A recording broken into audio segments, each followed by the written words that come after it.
오늘 우리 함께 봤던 마태복음에서 14장에서 등장했던 사람이 누구였죠 방금?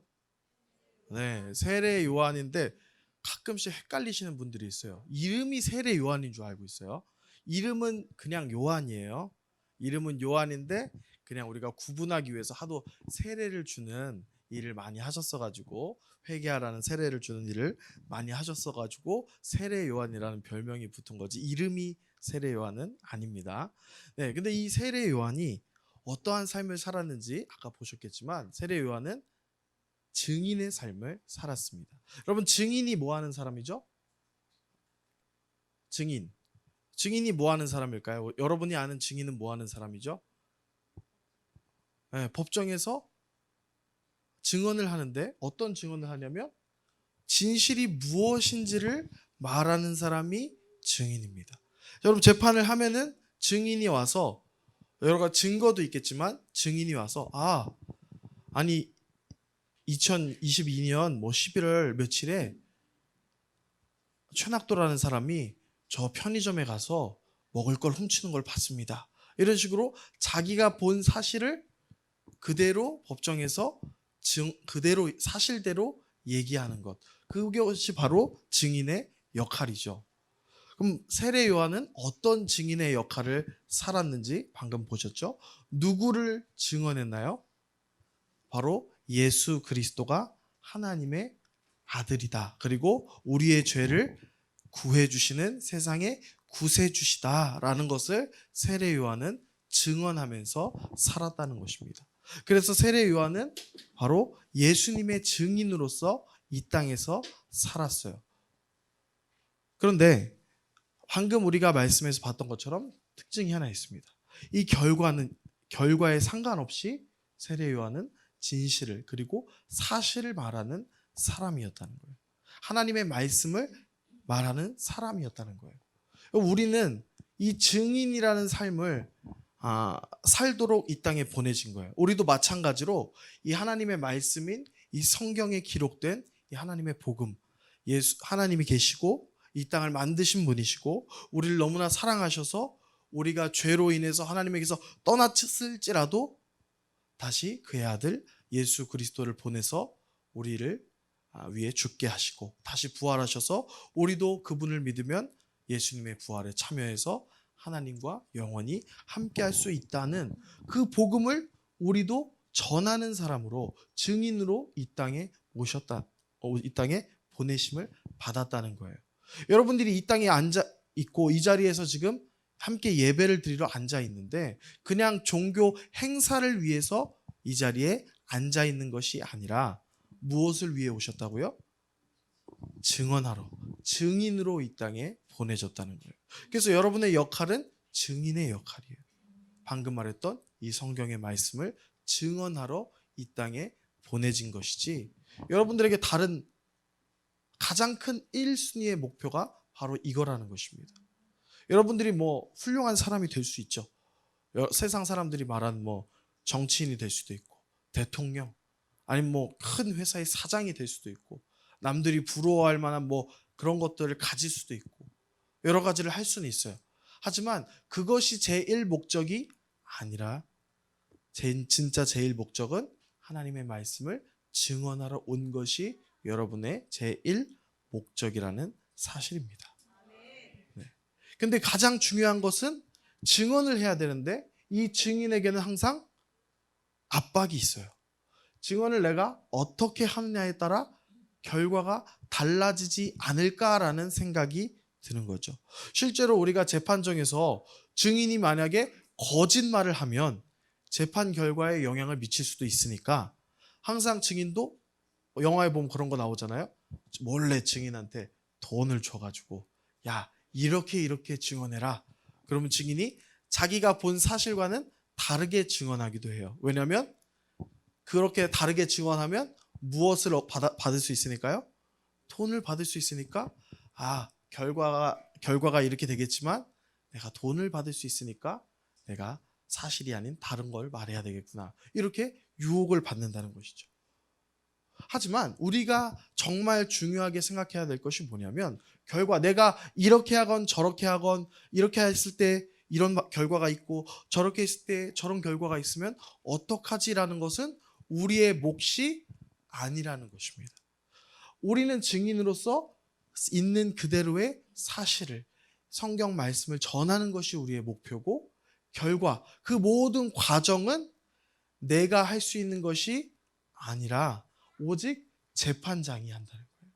결과를 결정하는 건 오직 재판장의 몫입니다. 증인은 내가 원하는 판결이 나건 안 나건, 내가 원하는 과정이 되건 안 되든 간에 증인은 뭘 해야 되느냐? 그대로 증언하는 것이고, 결과는 누가 결정하느냐? 재판장이 결정하는 거예요. 그럼 우리 삶의 재판장은 누굽니까? 하나님이 모든 것을 결정하시는 분이라는 거예요. 하나님 왜 이렇게 하세요? 내가 이렇게 하면 하나님이 다르게 하시지 않을까? 우린 이런 생각들을 늘 가지고 있지만 사실은 그것과는 상관없이 결과는 오직 재판장이신 하나님께서 결정하신다는 사실입니다. 그래서 증인이 해야 될 것은 변함이 없어요. 결과는 상관하지 않고 사실만을 말하는 것이 우리 증인의 역할이고, 우리는 그저 하나님의 말씀을, 우리가 받았던 복음을 있는 그대로 증언하는 것이 우리의 역할이라는 것입니다. 근데 우리도 증언을 할 때 고민에 빠지게 돼요. 내가 하나님의 말씀을 전했을 때, 예수 그리스도에 대해서 전했을 때, 그때 그 사람이 기쁘게 그것을 받아들일 것인가? 아니면 오히려 그런 걸 왜 믿어? 넌 지금 세뇌됐어. 넌 지금 잘못 알고 있는 거야. 쓸데없는 거 하지 말고 나한테 그런 얘기 하지 마. 이렇게 반응할 수도 있잖아요. 실제로 그런 일들이 많이 있어요. 그런데 그때 그러면 우리는 그것을 고민하게 돼요. 우리 친구들, 어린 친구들도 학교에 가서도 마찬가지고, 여러분들도 직장에 가서도 마찬가지잖아요. 내가 그리스도인으로서의 무언가를 드러내려고만 해도 그럼 그 결과에 대해서 우리는 고민하게 된다는 거죠. 2020년에 코로나가 딱 상륙했을 때 아마 여기서 대기업 다니시는 분들은 아실 거예요. 저희 그때 당시 제가 심호하던 교회 삼성에 있는 분들이 많았거든요. 삼성에서는 매주 보고서를 내야 됐대요. 내가 혹시 교회에 갔다 왔는지. 근데 코로나 그 검사를 많이 했잖아요. 그 인원 통제를 많이 했으니까. 그럼 그걸 내면 회사에 출근하기가 어려워지는 거죠. 그러니까 많은 사람들이 그거를 그냥 갔다 왔는데 거짓으로 내기도 뭐하고, 그러니까 이 교회를 잘 안 오시고 그냥 온라인 예배 드리고 그냥 그걸로 그냥 대체해버렸던 일도 많았어요. 그리고 교회에 갔다 왔어도 내가 교회에 다닌다라고 회사에 가서도 얘기하지 못하는 거죠. 그게 막 괴로웠던 거예요. 왜냐하면 무슨 고민이 드냐면, 난 있는 그대로를 얘기할 수는 있지만 하게 되면 결과가 다를 수 있다는 그 사실 때문에 흔들리게 되는 것이죠. 우리가 그리스도인으로 사는데 그것 자체로 이 세상에 영향을 받을 수 있어요. 저도 학교 다닐 때 뭐 조금만 잘못하면 친구들이 얘기하는 거예요. 너 목사 아들이 왜 그래? 교회 다니는 애가 왜 그러니? 그러니까 이제 그거에 대해서 불편함을 느끼기 시작하는 거죠. 그냥 급식 시간에 기도만 해도 야, 너 교회 다니냐? 이런 얘기를 듣는 게 우리 아이들도 현장이고, 여러분도 회사에서 마찬가지잖아요. 주일날 뭐 출근하라고, 급하게 출근하라고 하면 저 교회 가야 됩니다라고 얘기하기가 선뜻 어렵다는 거죠. 회사에서 잘못 보여서 혹시 나에게 문제가 생기고 생업에 문제가 생길까 봐 그런 것들을 고민하게 된다는 것입니다. 하지만 오늘 봤던 세례 요한이, 헤롯은 당시에 유대 땅을 다스리는 지역을 다스리는 통치자 같은 개념이에요. 청동 밑에서 분봉 왕으로서 이 유대 땅을 다스리는 통치자였습니다. 그러면 이 헤롯에게 세례 요한이 나쁜 말을 하면, 아까 첫 번째로 지적했던 게 뭐였는지 혹시 기억하시는 분 있나요? 처음에 등장했을 때 헤롯에게 당신은 이런 잘못을 저질렀습니다 라고 얘기했는데, 어린이 친구 중에 혹시 잘 들었는 친구들이 있는지 보도록 하겠습니다. 자, 어린이 친구 중에 혹시 세례 요한이 헤롯에게 뭐라고 잘못을 지적했나요? 아는 친구 있어요? 어린이 친구들, 네. 그럼 우리 청소년 친구들로 조금 더 올라가 보겠습니다. 네, 청소년 친구들, 뭘 잘못했다고 했죠? 수학. 못 들었어요? 수업만 집중하면 안 되고. 네. 그러면 우리 송윤이.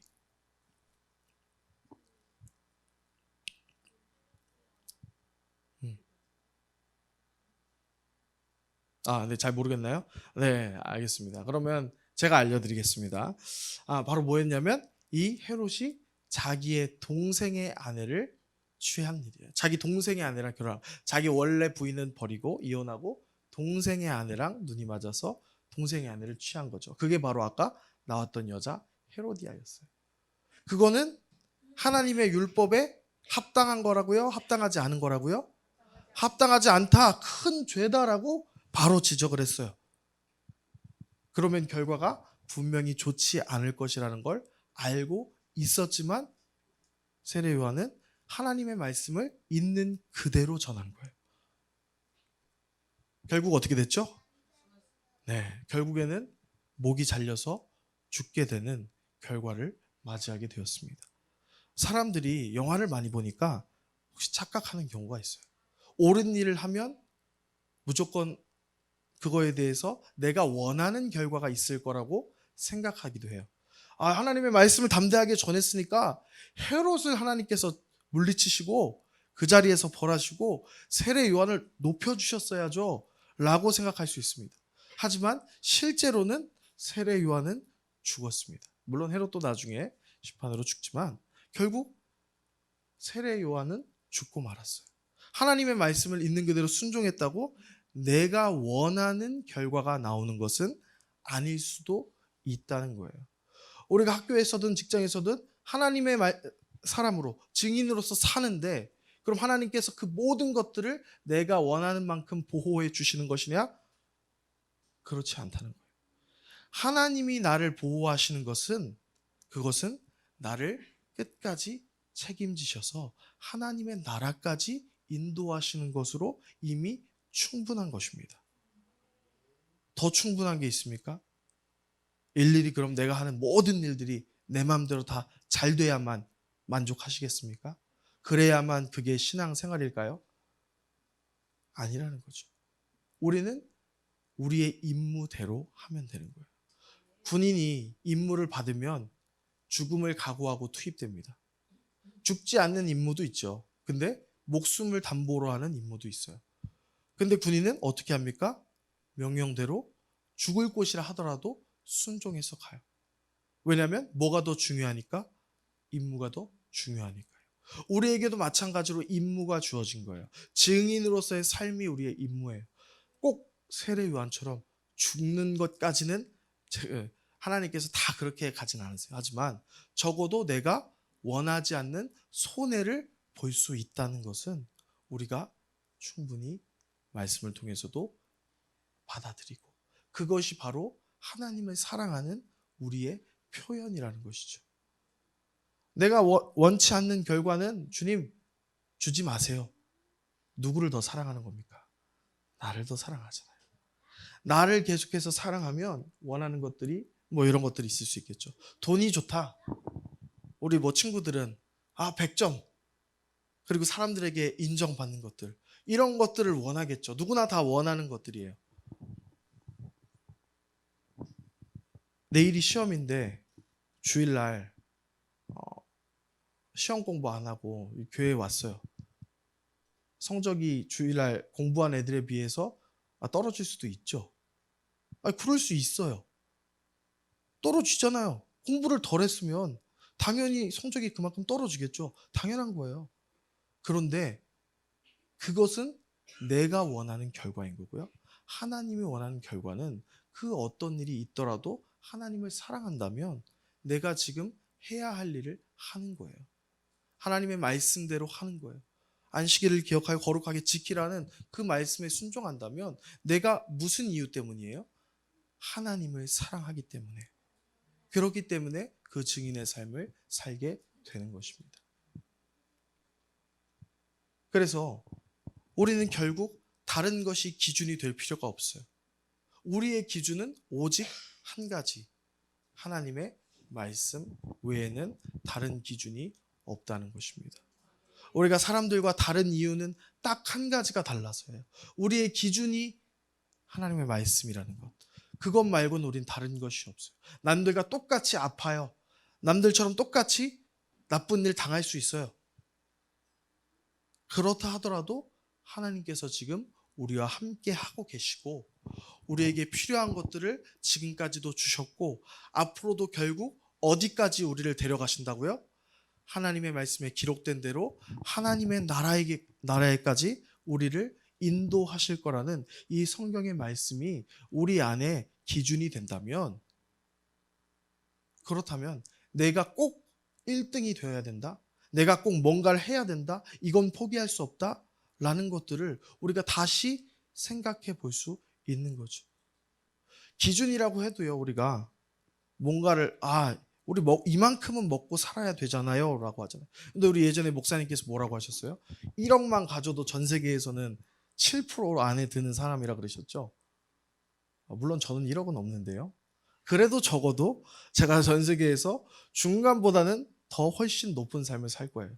적어도 대한민국에 태어나 사는 사람이면 적어도 전 세계로 따지면 상위권의 사람일 거예요. 그럼 기준이 뭡니까? 그런데도 우리는 늘 부족하다고 하잖아요. 그 위의 사람들, 이건희 같은 사람이요, 이재용 같은 사람이요, 이렇게 돈 많은 사람들을 자꾸 쳐다보고 있으니까 우리는 늘 부족한 거예요. 하지만 하나님의 말씀이 기준이 되면 내가 얼마 있든지 그것은 나의 기준과는 상관이 없어요. 여러분들 되고 돈을 다 버리란 얘기가 아니에요. 돈을 초월할 수 있는 것이 바로 하나님의 말씀 안에 있는 능력이라는 사실입니다.